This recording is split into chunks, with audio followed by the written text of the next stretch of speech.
So stress can be pretty overwhelming, but it always helps to know thy enemy.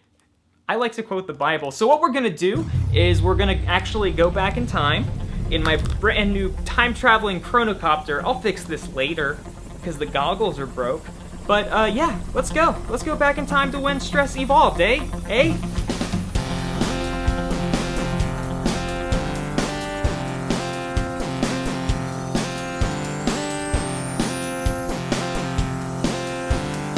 Here we are in the early days of our species, like before you could call the internet on the phone even.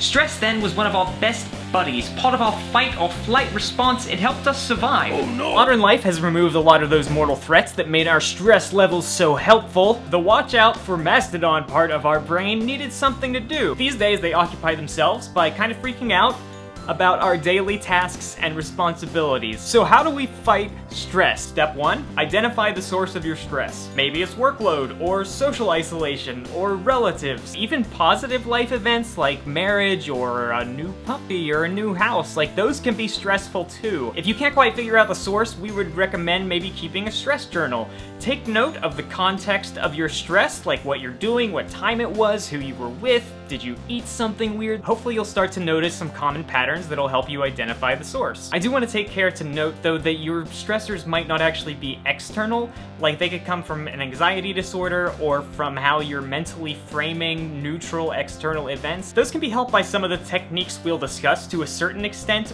but we can't really overstate the amount of help that you can get from a licensed therapist. Step 2, attack the attack. After you identify the problem, identify what you can control about it. This is recommended by a lot of psychologists who practice the popular cognitive behavioral therapy model. So we'll start with behavioral changes you can make. Eating healthier, getting exercise, getting enough sleep, a mindfulness practice, or say you're overwhelmed by your workload, like you can take steps to change how much is expected of you. Something I've noticed is that people tend to underestimate how much time and energy a task is going to take, so something I would recommend that you do, because I recommend that I do it too, only take on about 75% of what you think you can do, because that's probably more realistic. It can be extremely hard to say no to opportunities and favors because we're afraid of missing out.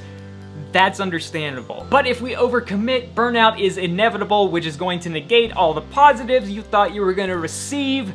So just respect your own self and limitations. Like, that's a very strong thing to do. Speaking of respecting yourself, let's say that there is another person who is causing your stress.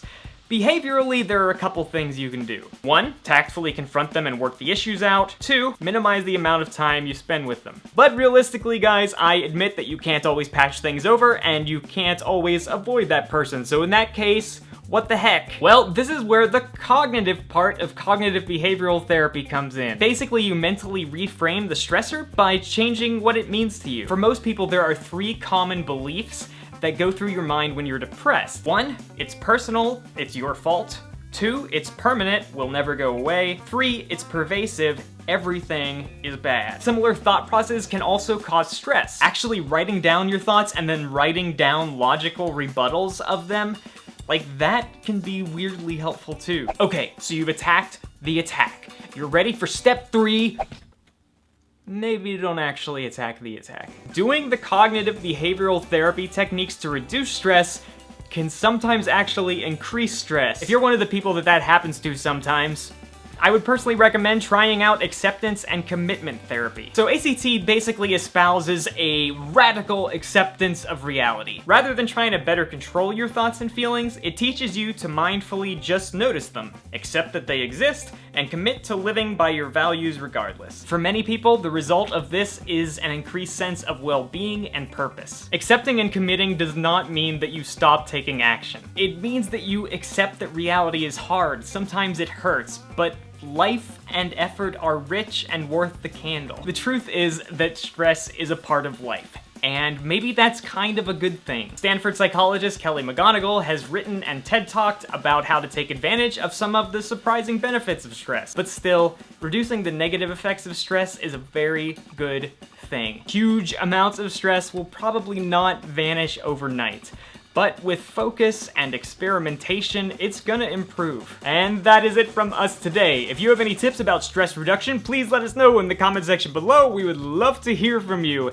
In the meantime, Hey guys, I don't mean to stress you out with a lack of a catchphrase joke, but Emma and I have some cool things we've been wanting to share with you. Now, these projects were both a long time in the making, and of course, when you're going through a long project, it's almost always stressful. So we wanted to share a couple things that have been possible because we've dealt with that stress. As some of you guys know, Emma and I are also young adult novelists, and Emma's debut novel, First and Then, which is amazing, is coming out in October, and this is the cover.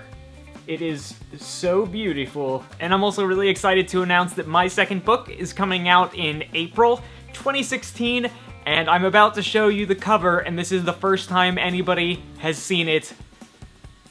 Now, some of you guys might be wondering, Mike, what is that on the cover? It looks like an eye, but also maybe the bottom of a flying saucer? Did you write a young adult thriller about aliens coming to Earth? Yes! As you guys know, E.T. is my best bud. Mr. Fahrenheit is, like, more action-packed and a little bit scarier than E.T. It's like adventure, wonder, high school, ray guns. So there will be some links below with more information. Okay guys, anything you want to say before we go, bud? E.T. loves you.